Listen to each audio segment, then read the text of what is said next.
जय हिंद सभी को। मैं शिवम शर्मा पेश हूँ आपके सामने लेकर आज की अनोदर क्लास। और आज की क्लास को हम वहीं से कंटिन्यू करेंगे जहां हमारी क्लास 3 खत्म करी थी। मैंने आपसे कहा था कि कुछ क्वेश्चंस मैं आपको और करवाऊंगा और आज ही के सेशन में मैं आपको इंपॉर्टेंट आइडेंटिटीज से भी अवगत करवाऊंगा जिसके थ्रू आप अपनी प्रूविंग को आसान कर सकते हैं। क्योंकि आपको पता है इसमें प्रूव द आइडेंटिटीज़ वाले क्वेश्चंस बहुत ज़्यादा इंपॉर्टेंट हैं, तो उनको कैसे अटैम्प्ट करना है, किस तरीके से राइट अप्रोच से आपको उसको करना है, वो भी मैं आपको आज इसी वीडियो में सिखाने वाला हूं।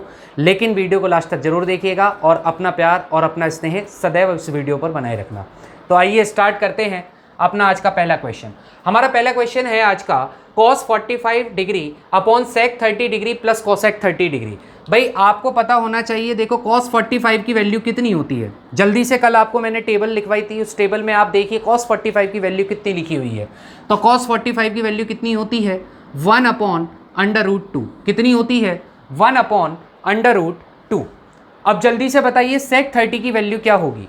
अब आपको उसके लिए याद होनी चाहिए cos 30 की वैल्यू। cos 30 की वैल्यू होती थी, cos 30 की वैल्यू होती थी रूट 3 अपॉन 2। कितनी होती थी रूट 3 अपॉन 2। तो जल्दी से बताओ sec 30 कितना हो जाएगा। आप कहेंगे भी sec 30 हो जाएगा 2 अपॉन रूट 3, क्योंकि आप पहली बात ही जानते हैं कि cos का रिवर्स sec होता है और sec का रिवर्स cos होता है।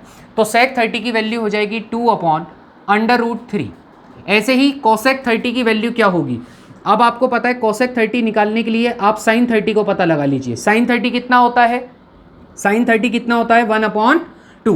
तो जल्दी से बताओ cosec 30 क्या हो जाएगा। आप कहेंगे sin 30 अगर 1 अपॉन 2 है तो cosec 30 इसका जस्ट उल्टा होगा 2 अपॉन 1 विच इज 2, जिसको आप क्या बोल सकते हो 2। ठीक है, जैसे ही आप वैल्यू को पुट कर देंगे अब आपका सारा खेल होगा कैलकुलेशन का। देखिए ऊपर है 1 अपॉन अंडर रूट 2 और नीचे आपका लिखा हुआ है 2 अपॉन अंडर रूट 3। इसके नीचे आप 1 मान लीजिए और आपको पता होगा इन दोनों का जब आप एलसीएम लेंगे तो एलसीएम कितना आएगा, एलसीएम आएगा रूट 3। कितना एलसीएम आएगा रूट 3। अब रूट 3 से रूट 3 को डिवाइड करोगे तो 1 और 1 की मल्टीप्लाई 2 में करोगे तो 2 1 जा 2 प्लस ऐसी 1 को आप किसी से भी डिवाइड करो। मैंने कल भी बताया था 1 को आप किसी से भी डिवाइड कीजिए, आंसर वही होता है जिससे आप डिवाइड कर रहे हैं। तो यानी कि 1 को रूट 3 से डिवाइड करोगे तो रूट 3 और रूट 3 की 2 में मल्टीप्लाई करोगे तो देखिए जब आप किसी भी नंबर में किसी भी रूट की मल्टीप्लाई करते हैं, जब आप किसी भी नंबर में किसी रूट की मल्टीप्लाई करते हैं तो हमेशा इसकी मल्टीप्लाई x रूट a आ जाएगी। यानी कि दोनों को बस एक साथ मिलाकर लिख देना है, ठीक है, बिना किसी साइन के। तो 2 की मल्टीप्लाई अगर रूट 3 में करोगे तो क्या हो जाएगा 2 रूट 3। क्या हो जाएगा 2 रूट 3। अब आप एक चीज़ याद रखेंगे, ये जो मैं साइड की चीज़ नोट करवा रहा हूँ ये आप नोट करते रहना हर सवाल पर। देखो आपको पता होना चाहिए अगर एक फ्रैक्शन तो न्यूमरेटर में बन रही है और एक फ्रैक्शन डिनोमिनेटर में बन रही है। अगर ऐसा आपके पास दो फ्रैक्शन हैं जो एक फ्रैक्शन न्यूमरेटर में है और एक फ्रैक्शन डिनोमिनेटर में है, तो हमेशा डिनोमिनेटर की फ्रैक्शन को आप ऊपर लेकर जाते हैं। क्या करते हैं, डिनोमिनेटर की फ्रैक्शन को ऊपर लेकर जाते हैं। और जब आप ऊपर लेकर जाएंगे तो a अपॉन बी तो ऑलरेडी ऊपर था ही, लेकिन जब आप इसको ऊपर लेकर जाएंगे तो याद रखना कि ये इसके साथ मल्टीप्लाई में उल्टा लिखा जाएगा, यानी कि रिवर्स लिखा जाएगा। जब आप नीचे वाली फ्रैक्शन को ऊपर लेकर जाते हैं तो वो ऊपर वाली फ्रैक्शन के साथ मल्टीप्लाई में उल्टी करके लिखी जाती है, यानी कि c अपॉन डी का उल्टा क्या होगा d अपॉन सी। क्या होगा d अपॉन सी।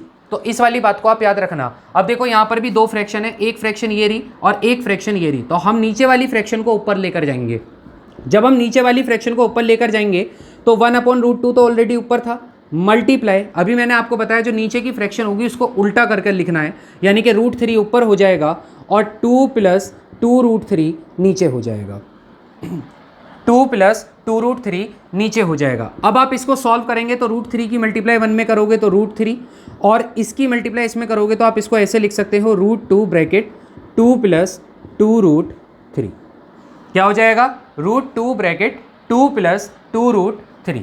अब आप इसको सॉल्व कीजिए। जब आप इसको सॉल्व करेंगे तो देखो क्या होगा रूट 3 अपॉन भाई रूट 2 की 2 में मल्टीप्लाई करोगे तो हो जाएगा 2 रूट 2 और रूट 2 की अगेन 2 रूट। देखो अब एक चीज़ और यहाँ पर समझ लो कि अगर किसी रूट a की मल्टीप्लाई रूट b में कर रहे हो, अगर किसी रूट a की मल्टीप्लाई रूट b में कर रहे हो तो इन दोनों की मल्टीप्लाई हमेशा रूट a b हो जाती है।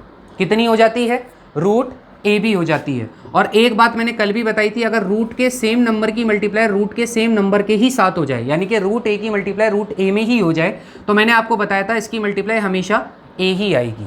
दोनों बात याद रखना, अगर रूट के अंदर नंबर अलग अलग हैं तो मल्टीप्लाई ऐसे होती है, यानी कि रूट नहीं हटता, तब रूट के अंदर दोनों को मल्टीप्लाई करके लिखा जाता है। और अगर रूट के अंदर जो नंबर हैं वो दोनों जगह सेम है तो हमेशा रूट हट जाता है और केवल नंबर रह जाता है।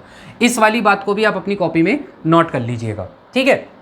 अब देखो, जब आप रूट 2 की मल्टीप्लाई 2 रूट 3 में करोगे, जब आप रूट 2 की मल्टीप्लाई 2 रूट 3 में करोगे तो 2 तो ऐसे का ऐसे ही रहा। अच्छा, रूट 2 और रूट 3 दोनों रूट के अंदर वैल्यू अलग हैं तो इसलिए रूट तो हमेशा बना रहेगा। और 2 की 3 में मल्टीप्लाई कर दोगे तो 2 3 जा 6, कितना हो जाएगा 2 3 जा 6। जैसे ही आपके पास ये वाली इक्वेशन बन जाएगी, अभी आपका आंसर नहीं आया, क्यों? क्योंकि यहाँ पर डिनोमिनेटर में अंडर रूट बना हुआ है। आप याद रखना, जो भी स्टैंडर्ड फ्रैक्शंस होती हैं उसमें डिनोमिनेटर में स्क्वायर रूट नहीं रहना चाहिए। अगर डिनोमिनेटर में स्क्वायर रूट आ रहा है तो आपको उसको रेशनलाइज करना होगा, ठीक है। तो यहाँ तक आप इसको राइट डाउन कीजिए, क्योंकि फिर आपको वरना स्क्रीन पर दिखेगा नहीं। इसके बाद मैं इसका रेशनलाइज आपको करके दिखाता हूँ। ये अभी आंसर नहीं आया, अभी आपको रेशनलाइज करना पड़ेगा, उसके बाद आंसर आएगा, ठीक है। तो इसको राइट डाउन कीजिए।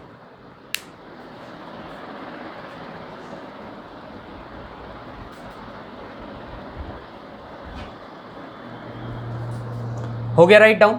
अब देखिए, जो हमारे पास ये बच रहा है √3 अपॉन 2 रूट 2 प्लस 2 रूट 6, अब इसको हम सॉल्व कर लेते हैं, ठीक है। मैं यहाँ पर स्पेस बना रहा हूँ, इसलिए ये सारी चीज़ें मैं आपकी रफ कर रहा हूँ। आई होप कि आपने ये सब स्क्रीनशॉट में ले लिए होंगे, ठीक है। तो हमारे पास क्या बचा था? हमारे पास जो बचा था वो बचा था √3, मैं इसको यहीं लिख लेता हूँ। क्या बचा था?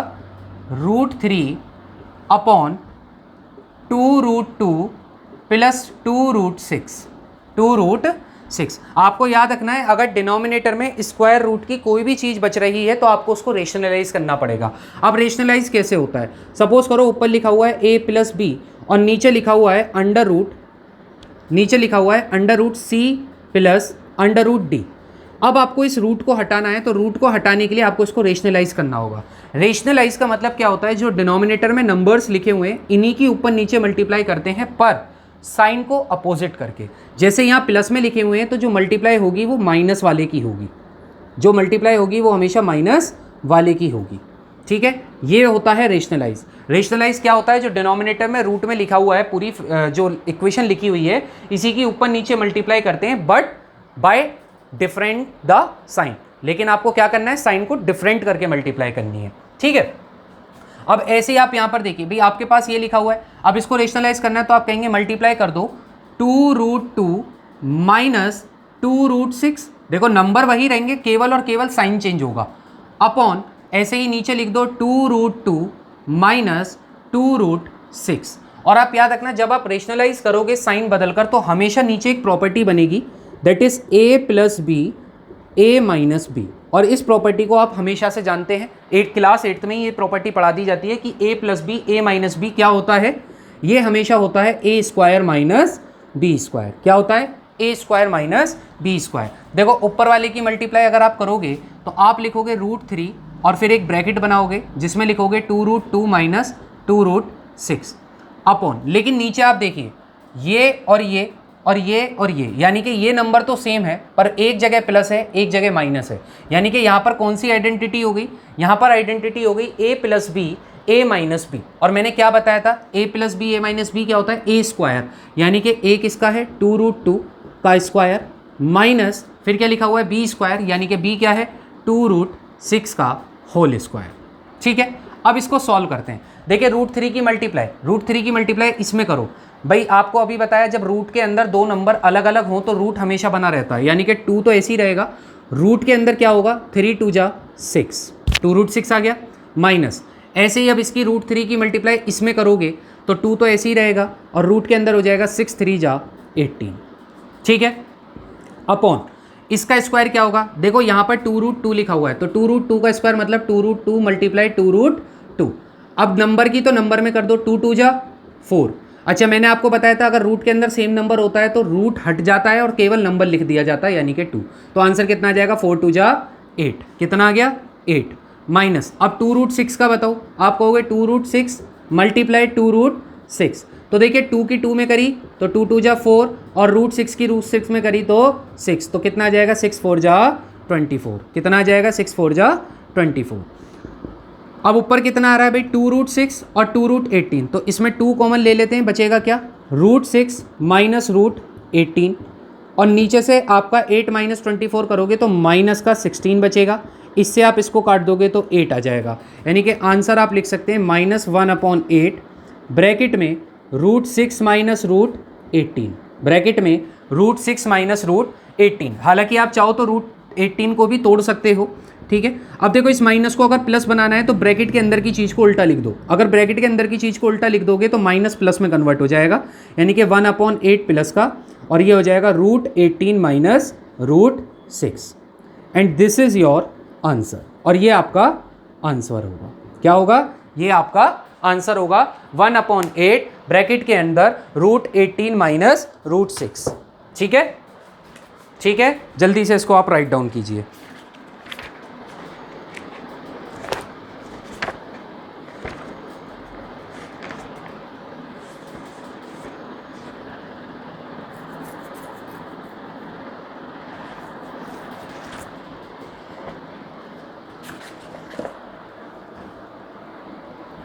और अगर आप चाहें तो इस रूट 18 को भी आप अभी ब्रेक कर सकते हैं, देखिए, लेकिन मैंने इसको ब्रेक करा इसलिए नहीं है क्योंकि मैं अब आपको सिखा देता हूँ रूट के अंदर जब नंबर बड़े होते हैं तो आप उन्हें ब्रेक करके कैसे लिखेंगे। भाई रूट 18 को आप क्या लिख सकते हो, आप कह सकते हो 2 × 9, क्योंकि 9 2 18 होता है। उसके बाद आपको पता है कि 2 का तो रूट नहीं होता, पर 9 स्क्वायर रूट है किसका, 3 का, तो जिसका स्क्वायर रूट बन जाता है उसको तो आप बाहर लिख देते हैं, और जो जिसका नहीं बनता वो अंदर रह जाता है। तो यानी कि ये जो 3√2 है ये किसको लिखा गया है, ये रूट 18 को लिखा गया है, तो ये रूट 18 को आप 3√2 भी लिख सकते हो। तो अगर आप 3√2 लिख दोगे तो आंसर हो जाएगा 1/8 3√2 minus root 6 and this is your final answer, और ये आपका फाइनल आंसर होगा, यानी कि बिल्कुल सिंप्लीफाइड फॉर्म में ये आपका आंसर होगा, ठीक है। कैमरे में दिख रहा है आपको ये आंसर, बिल्कुल दिख रहा है, ठीक है, ठीक है भाई। तो इसका आप स्क्रीनशॉट ले सकते हैं, ये क्वेश्चन अच्छा था, ठीक है। और जिसको अगर नहीं दिख रहा है तो लो मैं आंसर यहाँ लिख देता हूँ कि इसका आंसर आपका आएगा 1/8 bracket 3√2 minus root 6, this is your answer, ये आपका आंसर है। तो रूट 18 को हमने क्या लिख लिया, 3√2 लिख लिया, ठीक है, 3√2 लिख लिया। अब एक लास्ट क्वेश्चन और करेंगे और उसके बाद हम अपनी ट्रिग्नोमेट्रिक आइडेंटिटीज पर चलेंगे। इसका आप स्क्रीनशॉट ले लीजिए और अब अगला क्वेश्चन देखिए, लीजिए, ये है हमारा अगला question, sine 30 degree plus tan 45 degree minus cosec 60 upon sec 30 plus cos 60 plus cot 45 degree. आइए सॉल्व करते हैं। भाई साइन 30 की वैल्यू आप अपनी टेबल से देखेंगे तो साइन 30 की वैल्यू कितनी होती है, 1/2 प्लस tan 45 की वैल्यू कितनी होती है, 1। अब कोसेक 60 की वैल्यू के लिए आप साइन 60 की वैल्यू सोचिए, साइन 60 की वैल्यू कितनी थी, √3/2। तो अगर साइन 60 √3/2 था तो कोसेक 60 क्या होगा, भाई देखो, अगर साइन 60 √3/2 है तो मुझे जल्दी से बताओ कोसेक 60 क्या होगा, कोसेक 60 क्या होगा, आप कहेंगे कोसेक 60 जस्ट साइन 60 का उल्टा होगा, यानी कि 2/√3 होगा। कितना होगा, 2/√3। तो आप कोसेक 60 को लिख सकते हैं 2/√3 अपॉन साइन 30 सेक 30 की वैल्यू। अब देखो सेक 30 की वैल्यू के लिए आपको पता होनी चाहिए कॉस 30 की वैल्यू। अब कॉस 30 की वैल्यू कितनी होती है, कॉस 30 की वैल्यू होती है √3/2। तो अगर cos 30 √3/2 है तो जल्दी से बताइए sec 30 कितना होगा, तो आप कहेंगे sec 30 होगा 2/√3। कितना होगा, 2/√3। तो आपने 2/√3 ले लिया, प्लस cos 60 की वैल्यू होती है 1/2 और cot 45 भी होता है 1, ठीक है। तो अब आप इसको सॉल्व करेंगे, देखिए ऊपर क्या क्या है, 1/2 प्लस 1 माइनस 2/√3 और नीचे क्या लिखा हुआ है, 2/√3 प्लस 1/2 और प्लस 1। तो आप मुझे बताइए ऊपर एलसीएम कितना आएगा, देखो एक 2 है एक √3 है, तो एलसीएम आएगा इन दोनों की मल्टीप्लाई, यानी कि 2√3। अगर एलसीएम 2√3 आया तो 2 से 2√3 को डिवाइड करो। देखो यहाँ पर एक चीज़ समझा करो, जैसे यहाँ 2√3 आ गया और इसके नीचे सिर्फ 2 है, तो 2 से 2 तो कैंसिल हो गया, पर √3 तो बचा रहा। अब इस √3 के जो बचा हुआ है यही आपका रिमाइंडर है, और इसकी मल्टीप्लाई आपको किससे करनी है, 1 से। तो √3 की 1 से करोगे तो √3 बन जा √3। अब इसके नीचे तो कुछ भी नहीं है, देखो इसके नीचे तो 1 ही है। जब इसके नीचे कुछ भी नहीं है तो इस पूरे 2√3 की मल्टीप्लाई ही इसके 1 से हो जाएगी, तो ये हो जाएगा 2√3। ऐसे ही माइनस, अब देखो यहाँ पे √3 से √3 कट जाएगा, पर 2 बचेगा, और 2 की मल्टीप्लाई 2 में करोगे तो 2 2 जा 4। सेम ऐसे ही आपको नीचे करना है। देखो नीचे भी एलसीएम कितना आएगा, 2√3। कितना आएगा, 2√3। देखो √3 से √3 कट गया, बचा 2, 2 की मल्टीप्लाई 2 में करी तो 4, 2 से 2 कट गया, बचा √3, √3 की 1 में करी तो √3, और 1 के साथ तो दोनों की होगी, यानी कि 2√3। 2√3। अब देखो दोनों डिनोमिनेटर सेम है, दिख रहे हैं आपको, ऊपर भी डिनोमिनेटर 2√3 है और नीचे भी डिनोमिनेटर 2√3 है। जब डिनोमिनेटर सेम है तो कट हो गए, तो क्या बचेगा आपके पास, देखो √3 और 2√3। हमेशा याद रखना √a प्लस √a ये हमेशा बनता है कितना, 2√a। क्या बनता है, 2√a। लेकिन अगर कभी भी √a प्लस √b हुआ, यानी कि अगर आप स्क्वायर रूट के नंबर्स को ऐड कर रहे हो पर रूट के अंदर लिखे हुए नंबर अलग अलग हैं, तो याद रखना वो कभी भी ऐड नहीं होता। हमेशा एडिशन और सब्सट्रैक्शन जो रूट में होता है वो सेम नंबर के साथ ही होगा, यानी कि यहाँ रूट के अंदर जो नंबर लिखा हुआ है अगर प्लस के बाद वही रूट के अंदर लिखा हुआ है तभी ऐड होगा, वरना कभी भी ऐड नहीं होने का। अब देखो यहाँ भी √3 है, यहाँ भी √3 है, तो ये ऐड हो जाएगा। अगर यहाँ गलती से √2 होता तो ये कभी भी ऐड नहीं होता इसके साथ, ठीक है। तो √3 आपस में ऐड बन के क्या करेंगे, देखो अब इसके आगे आप 1 लिख लीजिए, तो 1 और 1 √3 और यहाँ पर 2 √3, यानी कि 1 यहाँ पर है √3 और 2 यहाँ पर है √3, इसका मतलब यही तो है। तो टोटल कितने √3 हो गए, आप कहेंगे 3√3। कितने हो गए, 3√3 माइनस 4 अपॉन, नीचे देखो 4 तो ऐसे ही रहेगा, 4 प्लस 2√3 और √3, बताओ कितने √3 हो गए, आप कहेंगे जी 3√3। कितने हो गए, 3√3। और अभी मैंने इससे पहले वाले क्वेश्चन में आपको बताया था कि अगर डिनोमिनेटर में रूट का नंबर मिल जाए तो आपको हमेशा रेशनलाइज करना है। अगर डिनोमिनेटर में कभी भी रूट का नंबर मिल जाए तो हमेशा आपको क्या करना है, रेशनलाइज करना है। इसको आप ऐसे भी लिख सकते हो कि 3√3 माइनस 4 अपॉन 3√3 प्लस 4 ठीक है, क्योंकि प्लस में नंबर्स तो आप इंटरचेंज कर सकते हो। अब इसका मैं रेशनलाइज करूंगा, जल्दी से आप इसका स्क्रीनशॉट लीजिए, क्योंकि रेशनलाइज के लिए आपके पास स्पेस नहीं है यहाँ पर, तो मैं उसको रफ करके अगले पेज पर करके दिखाता हूँ। ले लिया स्क्रीनशॉट, स्क्रीनशॉट ले लीजिए, और अगर समझ नहीं आया तो आप इसको फिर दोबारा से देख लेना सॉल्यूशन को, ठीक है। तो आइए यहाँ तक आ गई बात। अब इसका करते हैं हम रेशनलाइज। देखो मैं एक सवाल में आपको इतना सारा बेसिक भी बता रहा हूँ साथ साथ में कि कौन सी आइडेंटिटी क्या होती है, कैसे लगती है, तो इसलिए आप सवाल को बहुत आराम से समझो। अब हमारे पास क्या है, 3√3 माइनस 4 और नीचे लिखा हुआ है 3√3 प्लस 4। मुझे बताओ, अभी मैंने बताया था रेशनलाइज कैसे करते हैं। रेशनलाइज ऐसे करते हैं, जो डिनोमिनेटर में नीचे नंबर लिखा हुआ होता है उसी की ऊपर नीचे मल्टीप्लाई करते हैं, लेकिन साइन को रिवर्स करके। तो मल्टीप्लाई करेंगे किसकी, 3√3, लेकिन प्लस के 4 के साथ नहीं, माइनस का 4, और अपॉन में 3√3 माइनस 4। और हमेशा नीचे आइडेंटिटी रेशनलाइज में याद रखना, मोस्टली आपकी यही आइडेंटिटी बनेगी, a plus B A minus B.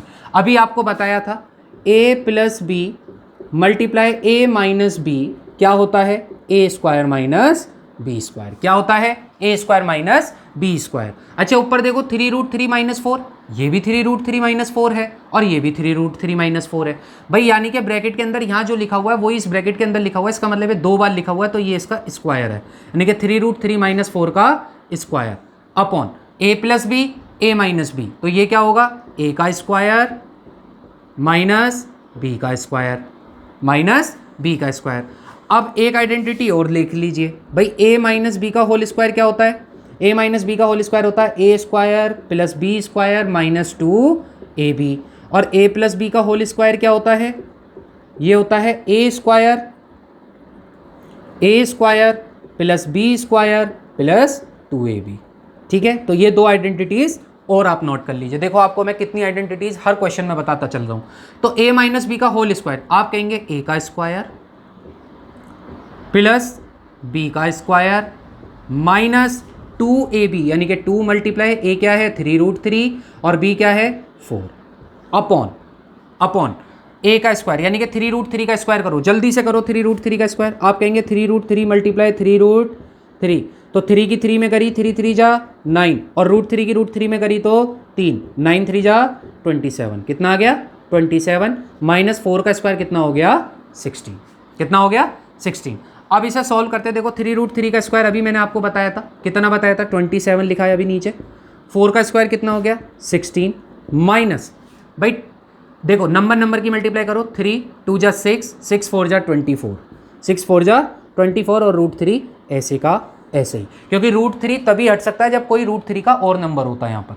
और नीचे 27 में से 16 गए, बताओ कितने बचे, आप कहेंगे 11 बचे, कितने बचे 11 बचे। अब 27 और 16 को ऐड करोगे तो ये हो जाएगा 43 माइनस 24 √3 एंड अपॉन में 11, and this is your answer of this question. ये इस क्वेश्चन का आपका आंसर है। आई होप आपको ये वाला क्वेश्चन समझ आ गया होगा, और अब आप इसका स्क्रीनशॉट ले लीजिए, क्योंकि इसके बाद अब मैं आपको करवाऊंगा ट्रिग्नोमेट्रिक आइडेंटिटीज। जल्दी से आप इसका स्क्रीनशॉट ले लीजिए।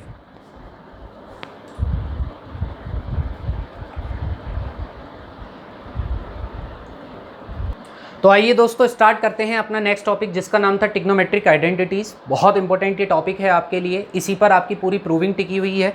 तो आइए बिना किसी देरी के हम इसको स्टार्ट करते हैं ट्रिग्नोमेट्रिक आइडेंटिटीज़ के प्रूफ को। ठीक है, मार्कर हम ढूंढ लेते हैं, हमारा मार्कर कहाँ चला गया, मार्कर कहाँ रख दिया अभी हमने, ठीक है मिल गया। चलो देखो, ट्रिग्नोमेट्रिक आइडेंटिटीज़ की बात करें तो ट्रिग्नोमेट्रिक आइडेंटिटीज़ में सबसे पहली जो आपको आइडेंटिटी याद करनी है वो याद करनी है कि sine square theta plus cos square theta is equal to 1।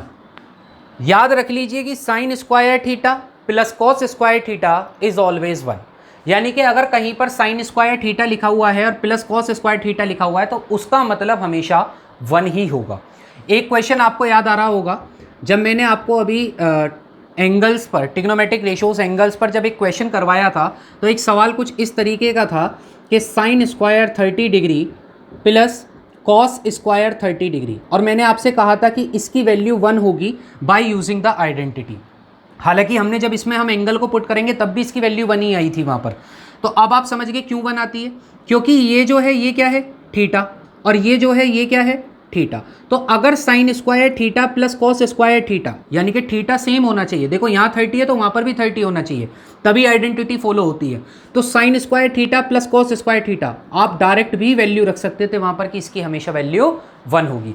लेकिन अगर कहीं पर ये लिखा हुआ हो कि sine square 30 degree plus cos square 60 degree, तो याद रखना इसकी वैल्यू कभी भी 1 नहीं होगी, कभी भी 1 नहीं होगी। क्यों? क्योंकि मैंने आपसे कहा था आइडेंटिटी के लिए थीटा बराबर होना चाहिए। देखो यहाँ 30 लिखा हुआ है और यहाँ पर 60 लिखा हुआ है, ठीक है। तो इसलिए आपको याद रखनी है कि पहली आइडेंटिटी क्या होती है कि sine square theta plus cos square theta is equal to 1। क्या होती है? Is equal to 1। अब देखिए इसी आइडेंटिटी से आप बाकी 2 और नई आइडेंटिटीज़ को भी बना सकते हैं इसी आइडेंटिटी पर। अगर मैं आपसे कहूँ बताओ साइन स्क्वायर थीटा की वैल्यू क्या होगी, तो आप कहेंगे जी अगर हम साइन स्क्वायर थीटा की वैल्यू निकालना चाहते हैं तो इस कॉस स्क्वायर थीटा को इधर ले आएंगे। अब देखो जब प्लस का कॉस स्क्वायर थीटा उधर जाएगा तो बताओ 1 के साथ कैसा हो जाएगा, माइनस का कॉस स्क्वायर थीटा। तो यानी कि आप साइन स्क्वायर थीटा की वैल्यू आराम से निकाल सकते हो 1 माइनस कॉस स्क्वायर थीटा। और अगर आपसे पूछ ली जाए कि साइन थीटा की वैल्यू ही चाहिए तो आपको बता रखा है जब स्क्वायर इधर आता है, देखो इधर लिखा हुआ है एक्स स्क्वायर बराबर वाई, अगर स्क्वायर इधर आता है तो मैंने आपसे कहा था वो हमेशा क्या बन जाता है, स्क्वायर रूट। क्या बन जाता है? Square root. तो जब स्क्वायर, ये वाला स्क्वायर जब इधर से उठ के इधर आएगा तो क्या बन जाएगा, अंडर रूट किसका, 1 माइनस कॉस स्क्वायर थीटा का। तो यहाँ से आपको ये बात पता लगा लेनी है कि अगर कहीं भी आपको square root of 1 minus cos square theta मिला, आइडेंटिटीज़ में जरूर मिलेगा, जब आप प्रूफ द आइडेंटिटीज़ करोगे वहाँ पर ऐसी ही इक्वेशन मिलेंगी बिल्कुल, ठीक है। तो आपको अगर कहीं भी स्क्वायर रूट के अंदर 1 माइनस कॉस स्क्वायर थीटा मिला तो आप उसका डायरेक्ट वैल्यू रख सकते हो साइन थीटा। कितनी होती है? Sine theta. ऐसे ही मैं ऊपर वाली इक्वेशन से कॉस स्क्वायर थीटा की भी वैल्यू निकाल सकता हूं। अब आप कहेंगे कॉस स्क्वायर थीटा क्या होगा, तो मैं कहूँगा अब की बार कॉस स्क्वायर थीटा की वैल्यू निकालनी है तो साइन स्क्वायर थीटा को उठा के इधर ले आओ। तो साइन स्क्वायर थीटा इधर किसका है, प्लस का, उधर गया तो माइनस का, यानी कि कितना हो जाएगा 1 माइनस साइन स्क्वायर थीटा। कितना हो जाएगा 1 माइनस साइन स्क्वायर थीटा। और जब ये स्क्वायर इधर से इधर आएगा तो बताओ कॉस थीटा की वैल्यू कितनी हो जाएगी? आप कहेंगे जी कॉस थीटा की वैल्यू हो जाएगी square root of 1 minus sine square theta. कितनी हो जाएगी? Square root of 1 minus sine square theta. तो आपको बात पता होनी चाहिए कि साइन थीटा की वैल्यू होती है square root of 1 minus cos square theta और कॉस थीटा की वैल्यू होती है square root of 1 minus sine square theta. और ये दोनों वैल्यू कहाँ से मिली? इस आइडेंटिटी से, जिस आइडेंटिटी को आप जानते हैं कि sine square theta plus cos square theta is always 1। हमेशा क्या होगा? 1 होगा। आइडेंटिटीज को रटना नहीं है, आइडेंटिटीज को बनाना सीखना है। ठीक है, रटोगे तो कंफ्यूज रहोगे कि 1 minus cos square theta sine theta बताया था या कोस थीटा बताया था। तो रटना नहीं है, हर चीज को समझना है और फिर अपने हाथ से करके देखना है। तो जल्दी से आप इसका स्क्रीनशॉट लीजिए, क्योंकि 3 ही आइडेंटिटी हैं, एक आपकी हो गई है। अब दूसरी आइडेंटिटी लिखते हैं। ठीक है, ले लिया स्क्रीनशॉट। अब आइए दूसरी आइडेंटिटी की तरफ, दूसरी आइडेंटिटी की तरफ आइए। थोड़ा सा इसको इधर लिख देते हैं क्योंकि उधर आपका रिफ्लेक्शन पड़ रहा है लाइट का। ठीक है, देखो दूसरी आइडेंटिटी क्या होती है? Sec square theta minus tan square theta is always 1। ये आपकी माइनस की आइडेंटिटी है।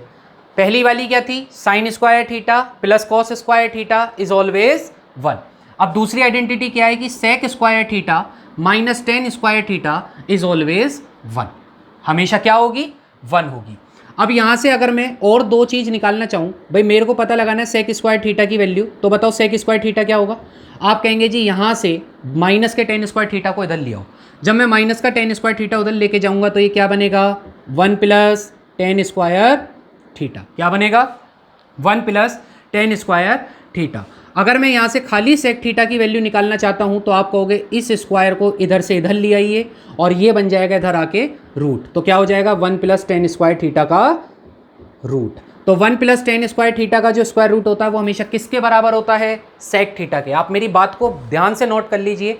जब मैं आपको अगले लेक्चर में सारी आइडेंटिटीज़ की प्रूविंग करके दिखाऊंगा, यानी कि ये आइडेंटिटीज़ की प्रूविंग के आधार पर मैं आपको क्वेश्चन करके दिखाऊंगा, तो आप देखना वहाँ पर ऐसे ऐसे आपको डायरेक्ट मिले होंगे। मतलब आपको डायरेक्ट क्वेश्चन में ऐसी चीज़ें मिलेंगी कि under root 1 plus tan square theta बनेगा, तो आप वहाँ पर under root 1 plus tan square theta को डायरेक्ट सेक थीटा रख पाएंगे अगर आपने ये चीज़ पढ़ी हुई है तो। ठीक है, अब ऐसे ही जल्दी से बताओ, अगर सेक स्क्वायर थीटा की वैल्यू निकाल ली है तो अब जरा टेन स्क्वायर थीटा की वैल्यू निकालो। अब आप कहोगे अगर टेन स्क्वायर थीटा की वैल्यू निकालनी है तो हमें क्या करना होगा? हमें किसकी वैल्यू निकालनी है? टेन स्क्वायर थीटा की।